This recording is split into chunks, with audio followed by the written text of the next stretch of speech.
जिसके जरिए हम आपको समझा देते हैं, क्योंकि मुख्य मुद्दा आज हमारी बहस का यह है कि सरकार तो बन रही है, प्रधानमंत्री नरेंद्र मोदी हैट्रिक भी लगा रहे हैं मोदी 3.0 में, लेकिन क्या जब गठबंधन के साथी, चाहे वो जेडीयू हो, टीडीपी है, इन सभी पार्टियों की शर्तें जो है, वो जो कोर इश्यूज है बीजेपी के, चाहे उसमें मुस्लिम आरक्षण के खिलाफ उनकी बोली हो, चाहे यूनिफॉर्म सिविल कोड लाने की मांग हो, चाहे जो अन्य मुद्दे रहे हैं, वो हम सब आपको दिखाएंगे कि उस पर टीडीपी और जेडीयू का स्टैंड क्या है, क्या साथ चलेगी ये सरकार।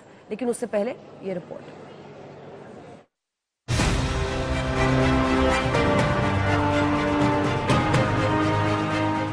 जून खबर है कि नई सरकार के शपथ ग्रहण की यही तारीख तय हुई है।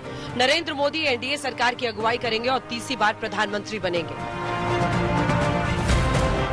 लेकिन तस्वीर साफ हो इससे पहले गठबंधन के सबसे अहम सहयोगी के तौर पर उभरे नीतीश बाबू की पार्टी ने अग्निवीर योजना की समीक्षा का राग छेड़ दिया है। देखिए, अग्निवीर योजना को में नए तरीके से सोचने की आवश्यकता है। जो सुरक्षा कर्मी थे, जो सेनाओं पे तैनात थे, उसके बाद जब अग्निवीर योजना आई तो एक बड़े तबके में असंतोष था। मेरा ऐसा भी मानना, उनके परिवारजनों ने भी चुनाव में विरोध जाहिर किया, लिहाजा इस पर नए तरीके से विचार विमर्श करने की आवश्यकता है। कौन क्या कहा है, विषय अब वो नहीं है। विषय अब ये है कि राष्ट्र मजबूती से बढ़ना चाहिए और एनडीए सामूहिक नेतृत्व की पार्टी है और सामूहिक नेतृत्व मिल बैठकर काम करती है। ये कोई परिवारवादी पार्टी नहीं। समान नागरिक संहिता बीजेपी का बड़ा एजेंडा रहा है, वहीं जेडीयू ने तो खुलकर कभी इसका समर्थन किया और न ही विरोध।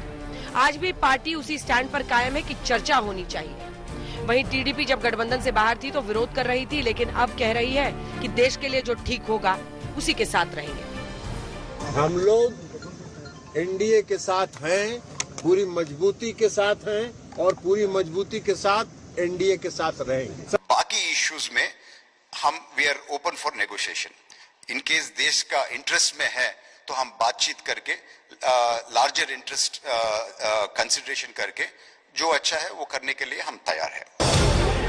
अलग अलग मुद्दे हैं, अलग अलग पार्टियां हैं, अलग अलग स्टैंड है, तो बातें होंगी, सवाल भी उठेंगे। लेकिन दिलचस्प ये है कि यूपी में खराब प्रदर्शन के बाद बीजेपी में भीतरघात और गद्दारी की बातें भी होने लगी हैं। जिन लोगों ने मोदी जी के इस मुहिम में रोड़े अटकाए हैं, उनको जरूर चिन्हित करके ऊपर बात करेंगे। पूरे प्रदेश में कुछ गद्दारों ने गद्दारी की, वो आस्तीन के सांप बने, लेकिन इसकी समीक्षा पार्टी करेगी। हम कौन सी सीट कौन से कारण से हारे, और इसी में यदि किसी विधायक ने, किसी बड़े नेता ने, चाहे वो जिला स्तर का रहा हो चाहे अन्य स्तर का रहा हो, और किसी ने यदि भीतरघात किया है, इसकी जांच जो है गहराई से होनी चाहिए। जो हारे वो क्या कहना चाहते हैं, किसकी ओर इशारा कर रहे हैं, ये समझना होगा। लेकिन सरकार में बैठे बीजेपी के लोग कह रहे हैं कि ओवर कॉन्फिडेंस ने बेहाल कर दिया। ये ओवर कॉन्फिडेंस था, ये महसूस करते थे कि हम तो जीत ही गए। और भी कई कारण हैं, लेकिन उसमें सबसे बड़ा कारण यही है कि अति आत्मविश्वास की वजह से ये हमको सीटें कम मिली। उत्तर प्रदेश की जनता ने मुद्दों पर वोट दिया और जनता के मुद्दों पर चुनाव हुआ। जनता ने अपने मुद्दों पे मतदान किया और भारतीय जनता पार्टी की बड़ी हार उत्तर प्रदेश में हुई है।